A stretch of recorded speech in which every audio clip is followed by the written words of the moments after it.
Perkenalkan, nama saya Aura Nandira dari Prodi PGSD kelas A dengan NIM 2301020016.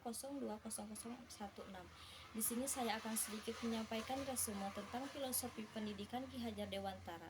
Filosofi pendidikan anak, asas pendidikan anak, satu kalimat dari Ki Hajar Dewantara yang melambangkan dasar pendidikan kepada anak, yaitu ada pendidikan yang berbunyi, berilah kemerdekaan kepada anak-anak kita, bukan kemerdekaan yang leluasa, tetapi terbatas oleh tuntunan-tuntunan kodrat alam yang nyata dan menuju ke arah kebudayaan, yaitu keluhuran dan kehalusan hidup manusia.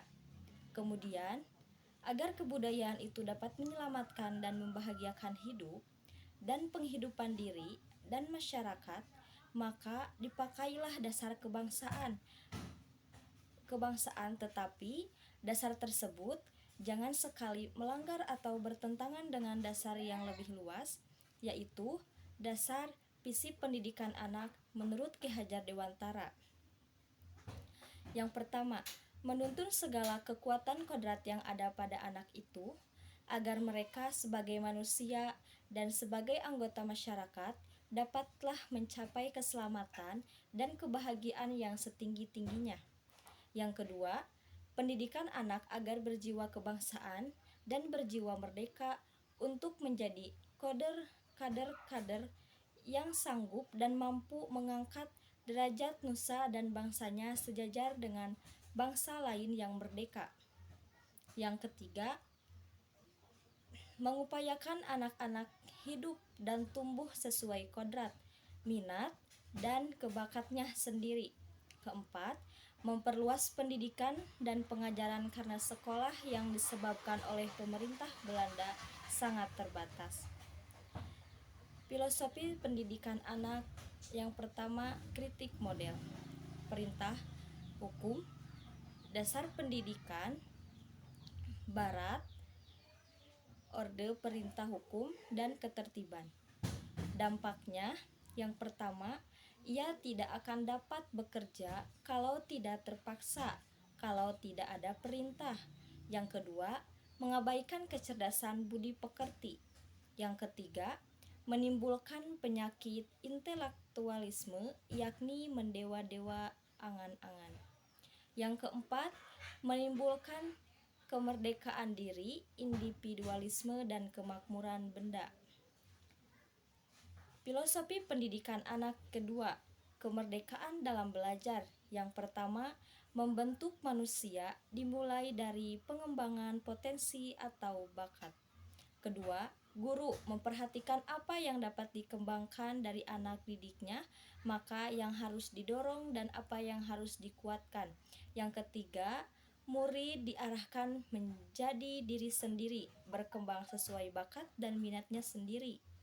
Yang keempat, untuk bisa merdeka belajar, perlu belajar merdeka. Filosofi pendidikan ketiga, taman belajar. 1. Jenjang pendidikan taman siswa, taman indira, taman kanak-kanak, taman muda SD, taman dewasa SMP, taman madya SMA, dan taman guru sarjana wiyata. 2. Istilah taman berkonotasi keindahan, kegembiraan alamiah, dan kebebasan bermain serta memilih permainan.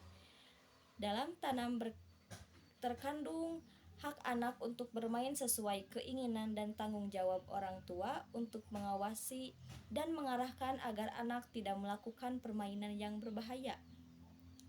Filosofi pendidikan anak keempat, orientasi Tri Rahayu, memayu hayuning sarira, mahayu hayuning bangsa, memayu hayuning bawana. 1. Istilah rahayu memiliki akar kata hayu yang berarti kecantikan, kesentosaan, dan kebaikan. Yang kedua, makna rahayu berkaitan dengan kesentosaan atau kesejahteraan, yakni kesentosaan tingkah laku, kesentosaan pengetahuan, dan kesentosaan alam. Filosofi pendidikan anak kelima, sistem among ada 3, momong, among, ngemong. Among kita yaitu menyongkong kodrat alamnya anak-anak yang kita didik agar dapat mengembangkan hidupnya lahir dan batin. Menurut kodratnya sendiri, filosofi pendidikan anak keenam, relevan dan kehidupan dan nilai budaya anak. Yang pertama, secara umum, konsep pendidikan harus relevan dan garis hidup dan budaya anak guna menyadarkan dan memadamkan anak tentang kehidupan sehingga bisa mengangkat martabat bangsa. Yang selanjutnya, filosofi pendidikan anak ketujuh, cita rasa karsa. 1. Pendidikan harus bisa meningkatkan daya cipta dan rasa dan daya karsa. Yang kedua, syarat utuh bersamaan tanpa ada yang dikesampingkan. Yang ketiga, buah humanisasi. Filosofi pendidikan yang kedelapan, pusat pendidikan. 1. Trisatra pendidikan, yaitu alam keluarga, pendidikan penggerak pemuda, filosofi pendidikan anak ke-9 yaitu Trikon. Kontinu pendidikan harus terus-menerus dan berkelanjutan. Konsentris pendidikan harus sesuai dengan kebudayaan serta nilai luhur bangsa yang ditanamkan dalam diri generasi muda.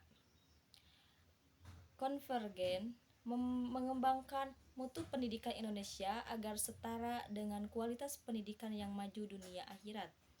Filosofi pendidikan anak ke-10, kodrat pendidikan anak. 1. Masa kanak-kanak dari umur 1 sampai 7 tahun. Kinder, periode, wiraga, memberi contoh dan pembiasaan. Yang kedua, masa pertumbuhan jiwa dan pikiran. Intelektual, periode, wirama, tuntunan penjelasan pengajaran. Yang ketiga, masa terbentuk budi pekerti dan kesadaran sosial. Sosial, periode, wirasa, laki dan pengalaman lahir dan batin. Sekian yang bisa saya sampaikan. Mohon maaf bila ada kesalahan.